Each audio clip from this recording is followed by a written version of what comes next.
Hollywood silver screen presenting the guardian. कहानी की शुरुआत में हमें यूएस और रशिया में चल रही कोल्ड वॉर को दिखाया जाता है। इस दौरान रशिया में पैट्रियट नाम की एक सीक्रेट ऑर्गेनाइजेशन ह्यूमंस और जानवर पर कुछ एक्सपेरिमेंट्स कर रही होती है ताकि वो उनको सुपर हीरोज बना सके जो अपने देश को प्रोटेक्ट कर सके, जिनमें से उनके काफी सारे एक्सपेरिमेंट फेल हो जाते हैं, मगर उनमें से कुछ एक्सपेरिमेंट कामयाब भी होते हैं और वो लोग सुपर हीरो बन जाते हैं। लेकिन एक खतरनाक ब्लास्ट के कारण उनकी लैब और सभी सुपर हीरोज जैसे प्रोजेक्ट्स भी खत्म हो जाते हैं। वहाँ के साइंटिस्ट का भी किसी को कुछ पता नहीं चलता है। वहीं दूसरी ओर अब हम देखते हैं कि रशियन आर्मी अपने एआई रोबोट्स की टेस्टिंग कर रही होती है, जहाँ पर आर्मी के कुछ टैंक्स भी मौजूद होते हैं। उनकी टेस्टिंग चल ही रही होती है कि तभी अचानक से एआई रोबोट्स उनके टैंक्स और हेलीकॉप्टर्स पर हमला कर देते हैं और उनको बुरी तरह से तबाह कर देते हैं। आर्मी उनका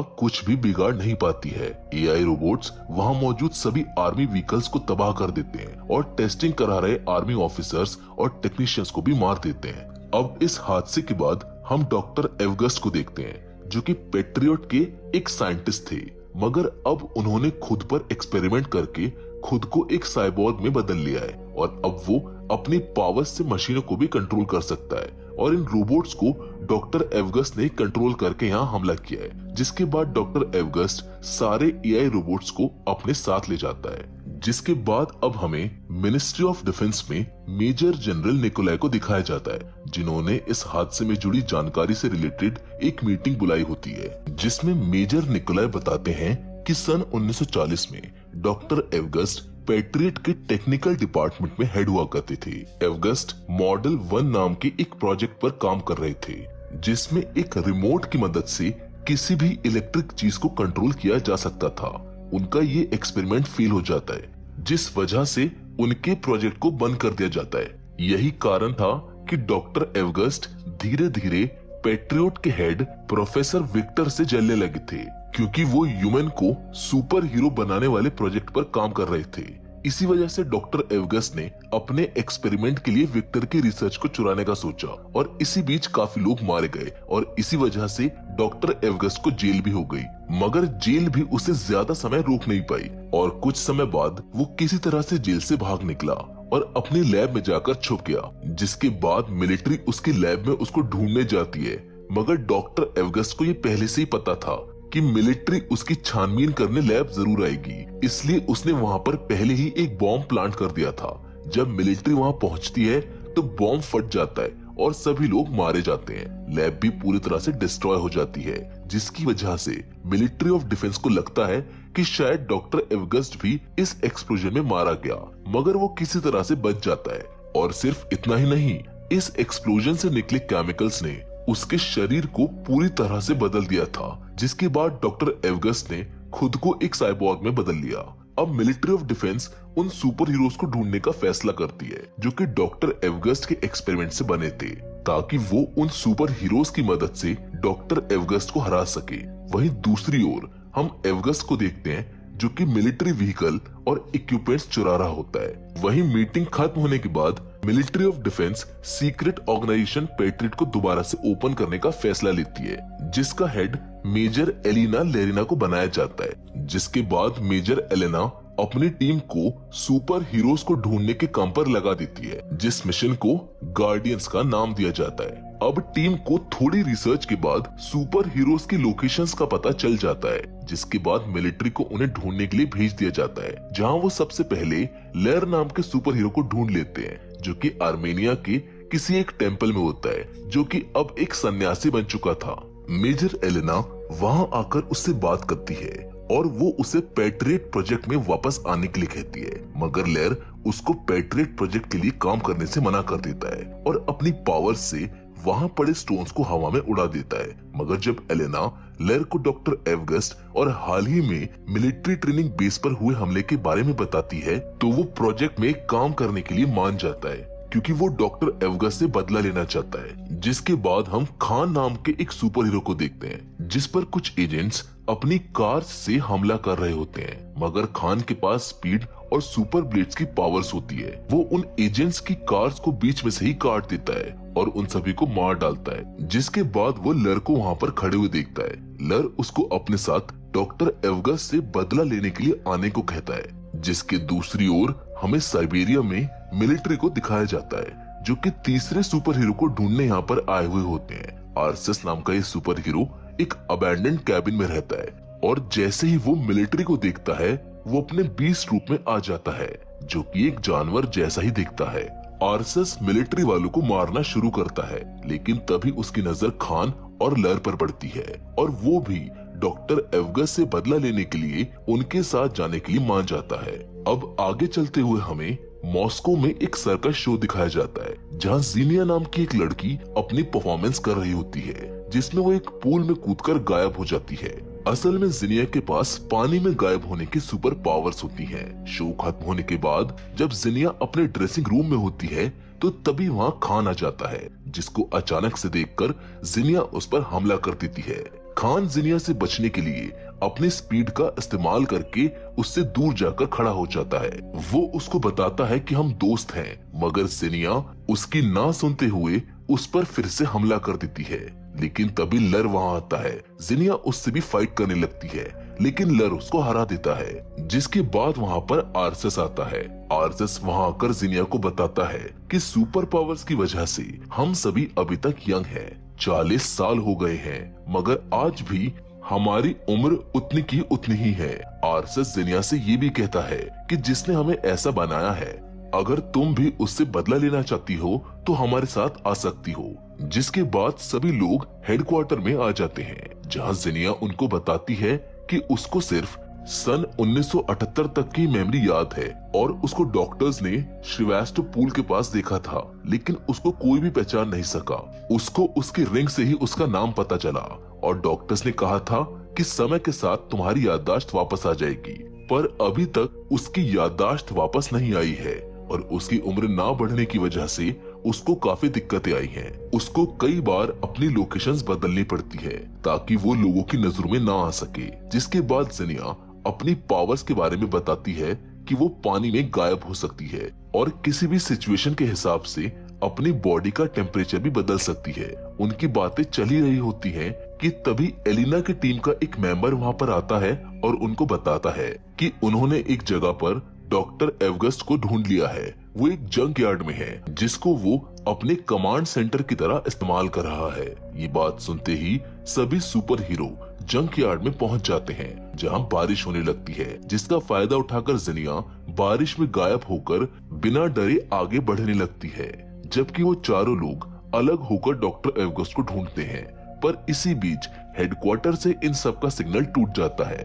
उधर डॉक्टर एवगस्ट के गार्ड्स भी जीनिया को देख लेते हैं, क्योंकि डॉक्टर एवगस्ट ने अपने गार्ड्स को एक्स्ट्रा विजन्स दे रखे होते हैं, जिससे वो जीनिया के बॉडी टेम्परेचर से उसको देख लेते हैं और उसको सुपर वेपन से वहीं पर फ्रीज कर देते हैं। उधर खान और आर्सेस अपने सुपर पावर्स का इस्तेमाल करके उन सभी गार्ड्स को मारने लगते हैं और जब खान रुक जाता है तभी एक सिपाही मौके का फायदा उठाकर उस पर एक इंजेक्शन से शूट कर देता है, जिससे खान बेहोश हो जाता है और आर्सेस को भी डॉक्टर एवगस्ट के गार्ड्स जाल में फांस कर पकड़ लेते हैं। दूसरी ओर लेर अपने शरीर को स्टोन से कवर कर लेता है और अपने दोनों हाथ को एक साथ जमीन पर मारता है, जिससे वहाँ पर एक छोटा सा भूकंप आ जाता है, जिसके बाद वो सभी सिपाहियों को मारने लगता है। लेकिन तभी एवगस्ट वहाँ पर आ जाता है, जिस पर लेर स्टोन से हमला कर देता है और उन दोनों में फाइट होने लगती है।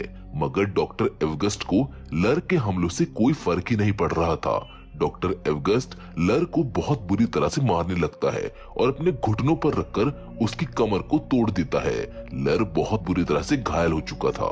डॉक्टर एवगस्ट उन सभी को एक मैग्नेटिक शील्ड वाले चेंबर में बंद कर देता है, जहां वो उनसे कहता है कि मुझे पता था कि तुम लोग यहाँ पर जरूर आओगे, इसलिए मैंने पहले ही अपने सारे गार्ड्स को तुमसे लड़ने के लिए सुपर वेपन्स दे दिए थे। जिसके बाद वो उन सभी से अपने से जुड़ने को कहता है, लेकिन आर्सेस उसको मना कर देता है। अब एवगस्ट उन सभी चोरी किए हुए टैंक्स और मिलिट्री व्हीकल्स को कंट्रोल करके शहर पर हमला कर देता है, जिसमें काफी लोगों की मौत हो जाती है। जिसके बाद हम न्यूज को देखते हैं, जिसमें बताया जाता है कि मिलिट्री टैंक्स को चोरों ने चुरा लिया है और एक अनजान दुश्मन मॉस्को की ओर अपनी आर्मी के साथ आगे बढ़ रहा है। अब हम एवगस्ट और मेजर निकोलाई को एक साथ देखते हैं और हमें यहाँ पर पता चलता है कि मेजर निकोलाई ने ही एवगस्ट के साथ एक डील की थी कि अगर वो सारे सुपर हीरोज को एवगस्ट के हवाले कर देगा तो वो किसी भी चीज को अपने कंट्रोल में नहीं लेगा। लेकिन एवगस्ट मेजर निकोलाई की नहीं सुनता है और उसको जान से मार देता है। असल में डॉक्टर एवगस्ट पूरी दुनिया को अपने कंट्रोल में करना चाहता है। इसके लिए वो एक बड़े टावर को उखाड़कर हेलीकॉप्टर्स की मदद से फेडरेशन टावर के पास ले जाता है ताकि वो उन दोनों को आपस में जोड़कर रशियन सैटेलाइट को सिग्नल भेज सके, जिससे सारी सैटेलाइट्स पर उसका कंट्रोल हो जाएगा और फिर वो दुनिया की कोई भी चीज को कंट्रोल कर पाएगा। इसी बीच मेजर एलेना कमांड सेंटर से लर को हेडक्वार्टर ले आती है।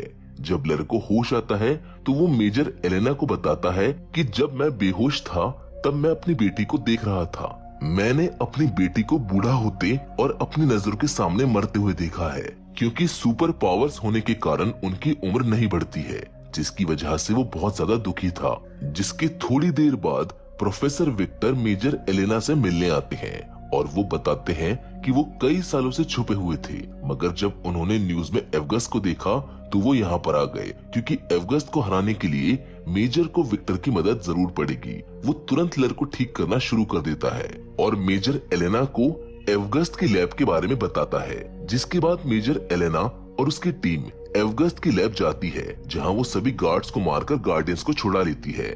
आर्सस मेजर एलेना को बताता है कि हर दिन वो एक जानवर बनता है और उसको डर है कि कहीं वो हमेशा के लिए जानवर ना बन जाए। एलेना उसको कहती है कि वो कभी भी ऐसा नहीं होने देगी और शायद विक्टर तुमको ठीक कर दे। वहीं हम विक्टर को देखते हैं जो कि एवगस्ट की लैब में उसके प्रोजेक्ट पर स्टडी कर रहा होता है। लेकिन तभी वहाँ पर एवगस्ट आ जाता है, जिसको देखकर वो उसे कहता है कि तुमने मुझे धोखा दिया है और तुमने मेरे सुपर हीरो वाले प्रोजेक्ट पर अकेले काम करके मेरे साथ गलत किया। अब मैं पूरी दुनिया को बता दूंगा कि असली जीनियस कौन है। जिसके बाद वो वहाँ पर जहरीली गैस छोड़कर वहाँ से चला जाता है, जिससे विक्टर बेहोश हो जाता है। जिसके बाद डॉक्टर एवगस्ट दोनों टावर्स को जोड़कर स्पेस ट्रांसमीटर को सेट करता है और जैसे ही वो उसको एक्टिव करता है, मेजर एलेना और उसकी टीम को इस बारे में पता चल जाता है। मेजर एलेना फाइटर जेट्स को डॉक्टर एवगस्ट पर हमला करने भेजती है, मगर डॉक्टर एवगस्ट अपनी रोबोट आर्मी से सारे फाइटर जेट्स को तबाह कर देता है। जिधर दूसरी ओर हम एक बिल्डिंग पर खान और एलेना को खड़े हुए देखते हैं। खान एलेना को बताता है कि फाइट में अपने भाई को हराने के चक्कर में इन सुपर पावर्स की वजह से बेकाबू होकर मैंने अपने भाई को ही जान से मार दिया था। जिसके बाद एलेना हेडक्वार्टर में उन सभी को बताती है कि उसने उन सभी के लिए सुपर सूट्स और वेपन्स बनाए हैं जो उनके सुपर पावर्स को और एनहांस करेंगे। सबसे पहले आर्सस को एक ऑटोमेटिक कैनन दी जाती है जो कि उसके नर्वस सिस्टम से कनेक्ट होगी और जहां भी आर्सस फोकस करेगा वो वहां पर शूट करेगी। जिनिया को एक ऐसा सूट दिया जाता है जिससे वो कभी भी गायब हो सकती है, मतलब अब उसको गायब होने के लिए पानी की जरूरत नहीं पड़ेगी और जिस चीज को भी वो छुएगी वो चीज भी उसके साथ गायब हो जाएगी। लर के सूट में स्टोन्स लगे होते हैं ताकि वो कहीं भी अपनी सुपर पावर्स को इस्तेमाल करके स्टोन्स का चाबुक बना सके। जिसके बाद हमें खान का सूट दिखाया जाता है जिसमें उसके पहले से और शार्प 2 ब्लेड्स लगे होते हैं और खान के सूट को भी इस तरह से बनाया गया है कि उसको बुलेट्स और इंजेक्शन से कोई असर ना पड़े। जिसके बाद वो सभी अपने नए सूट्स और वेपन के साथ ट्रेनिंग करते हैं। काफी ट्रेनिंग और मेहनत के बाद वो पूरी तरह से वेपन और सूट को यूज करना सीख जाते हैं। वहीं दूसरी ओर एवगस्ट रशियन सैटेलाइट को सिग्नल भेजने के लिए दोनों टावर्स को चार्ज कर रहा होता है, जिसके बाद वो स्पेस ट्रांसमीटर की मदद से सैटेलाइट को सिग्नल भेज देगा और इन सब को रोकने के लिए गार्डियंस के पास बस अब 1 घंटे का समय होता है। मेजर एलेना टावर्स के चारों तरफ बनी शील्ड को बंद करने के लिए एक प्लान बनाती है, मगर प्लान कंप्लीट होने के बाद उनको तुरंत वहां से भागना होगा क्योंकि फिर मिलिट्री मिसाइल्स की मदद से उन दोनों टावर्स को तबाह कर देगी। प्लान के अकॉर्डिंग वो सभी आगे बढ़ते हैं, जहां पर लर टनल की मदद से एक टावर में घुस जाता है और अपने इलेक्ट्रिक चाबुक की मदद से वहां मौजूद सभी गार्ड्स को मार डालता है। वहीं दूसरी ओर आर्सस अपनी ऑटोमेटिक कैनन की मदद से उसी टावर के गार्ड्स को मारता है, जिसका साथ जिनिया गायब होकर देती है। अब गार्ड्स को मारने के बाद जिनिया और आर्सस लेर के पास उसकी बिल्डिंग में चले जाते हैं। अब खान भी प्लेन की मदद से उन दोनों टावर्स के पास पहुंच जाता है, मगर डॉक्टर एवगस्ट के एआई रोबोट्स उसके प्लेन पर हमला कर देते हैं, जिससे उसका प्लेन पूरी तरह से डैमेज हो जाता है, जिस वजह से खान को प्लेन से कूदने में प्रॉब्लम हो रही होती है। वहीं लर, जेनिया और आर्सस एक बहुत बड़े पाइप पर चलकर डॉक्टर एवगस्ट के मेन टावर में जा रहे होते हैं, मगर एवगस्ट के गार्ड्स वहां पर आ जाते हैं और उन पर फायरिंग स्टार्ट कर देते हैं। बुलेट्स लगने की वजह से आर्सस का पैर पाइप से स्लिप हो जाता है और वो पाइप पर लटक जाता है, लेकिन तभी लेर अपने इलेक्ट्रिक चाबुक की मदद से एक शील्ड बनाता है और तभी खान प्लेन से कूदकर उन गार्ड्स के पाइप को काट देता है, जिससे वो गार्ड्स नीचे गिरकर मर जाते हैं। उधर लैब में एलेना को विक्टर काफी बुरे हाल में मिलता है, जो उसको बताता है कि अगर सारे सुपर हीरोज अपनी पावर्स को कंबाइन कर लेंगे तो वो एक बहुत बड़ी एनर्जी को बना पाएंगे, जिससे वो डॉक्टर एवगस्ट को हरा सकेंगे। दूसरी तरफ सभी गार्डियंस गार्ड्स को मारते हुए एनर्जी जनरेटर के पास पहुंच जाते हैं, जहां जेनिया अपनी बॉडी टेम्परेचर को इंक्रीज करके जनरेटर को पकड़ लेती है। हालांकि इससे जेनिया को बहुत तकलीफ होती है, लेकिन जेनिया उस एनर्जी जनरेटर में शॉर्ट सर्किट करके उसको बंद कर देती है और वहीं पर बेहोश होकर नीचे गिरने वाली होती है, लेकिन तभी आर्सस उसको पकड़ लेता है।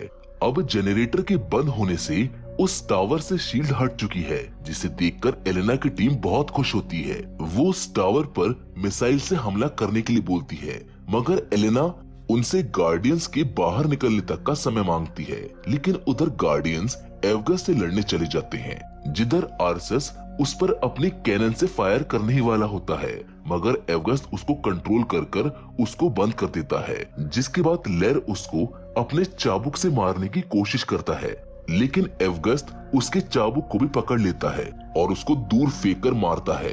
खान भी उस पर अटैक करने की कोशिश करता है, मगर उसको भी वो दूर फेंक देता है। तब जिनिया लर को अपनी पावर से गायब कर लेती है, जिसके बाद लर अपने इलेक्ट्रिक चाबुक से उसको पकड़ लेता है। तब खान उस पर दोबारा अटैक करने की कोशिश करता है, मगर एवगस्ट अपनी एनर्जी से उस चाबुक को तोड़ देता है और उन सभी को दूर फेंक कर मारता है। आर्सस उसको अपने बीस्ट मोड में आकर भी मारने की कोशिश करता है, मगर एवगस्ट बहुत पावरफुल हो चुका था। वो उसको एक मुक्के में ही नीचे गिरा देता है। इसके बाद खान की नजर ऊपर उड़ रहे एक प्लेन पर पड़ती है। वो अपने दोनों ब्लेड्स को रस्सी से जोड़कर प्लेन पर मारता है और प्लेन के सहारे वहां से उड़कर जाने लगता है, लेकिन तभी मिलिट्री उन टावर्स पर मिसाइल लॉन्च कर देती है, मगर टावर्स तक पहुंचने से पहले ही एवगस्ट उनको कंट्रोल करके आसमान में ही डिस्ट्रॉय कर देता है। जिसके बाद डॉक्टर एवगस्ट उस प्लेन को भी अपने कंट्रोल में ले लेता है और उसको नीचे गिराने ही वाला होता है, लेकिन तभी खान उस रस्सी को काट देता है और वो सभी नीचे नदी में गिर जाते हैं, जहां मेजर एलेना उन सभी को वही बताती है जो विक्टर ने उन्हें बताया था कि अगर वो सबकी पावर्स को एक साथ मिलाएंगे तो वो बहुत ज्यादा एनर्जी बना पाएंगे, जो कि डॉक्टर एवगस्ट को हराने का एकमात्र तरीका है। गार्डियंस ऐसा ही करते हैं और अपनी सारी पावर्स लर को ट्रांसफर कर देते हैं, जिससे लर के पास इतनी ज्यादा एनर्जी इकट्ठा हो जाती है कि जब वो उस एनर्जी को टावर्स की तरफ छोड़ता है तो वहां पर एक बहुत बड़ा ब्लास्ट हो जाता है, जिससे वो दोनों टावर्स तबाह हो जाते हैं और डॉक्टर एवगस्ट भी मारा जाता है। जिसके बाद हमें न्यूज में दिखाया जाता है कि मॉस्को को मिलिट्री ने एक अनजान दुश्मन से बचा लिया है। असल में गार्डियंस की पहचान अभी तक पब्लिक नहीं की गई है। जिन सब के बाद एलेना सभी गार्डियंस को थैंक्स बोलती है, जबकि इस हादसे से जिनिया की भी याददाश्त वापस आ चुकी थी। अब वो सब वहां से जाने लगते हैं, लेकिन तभी मेजर एलेना उनको बताती है कि बाकी के गार्डियंस मिल गए हैं और इसी के साथ ये फिल्म यहाँ पर खत्म हो जाती है। हम उम्मीद करते हैं कि आपको ये सुपर हीरो फैंटेसी मूवी पसंद आई होगी। बाकी अगर आप ऐसी और मूवीज देखना चाहते हैं तो हमें कमेंट बॉक्स में ऐसी और भी मूवीज के नेम सजेस्ट कर सकते हैं। हम कोशिश करेंगे कि उन सजेस्टेड नेम्स में से बेस्ट मूवीज को चुनकर उन पर जल्दी से वीडियो बनाएं। बाकी फिलहाल आज के वीडियो में तो बस इतना ही, लेकिन हाँ, हम फिर से जरूर मिलेंगे और वो भी एक नई इंटरेस्टिंग कहानी के साथ। पर तब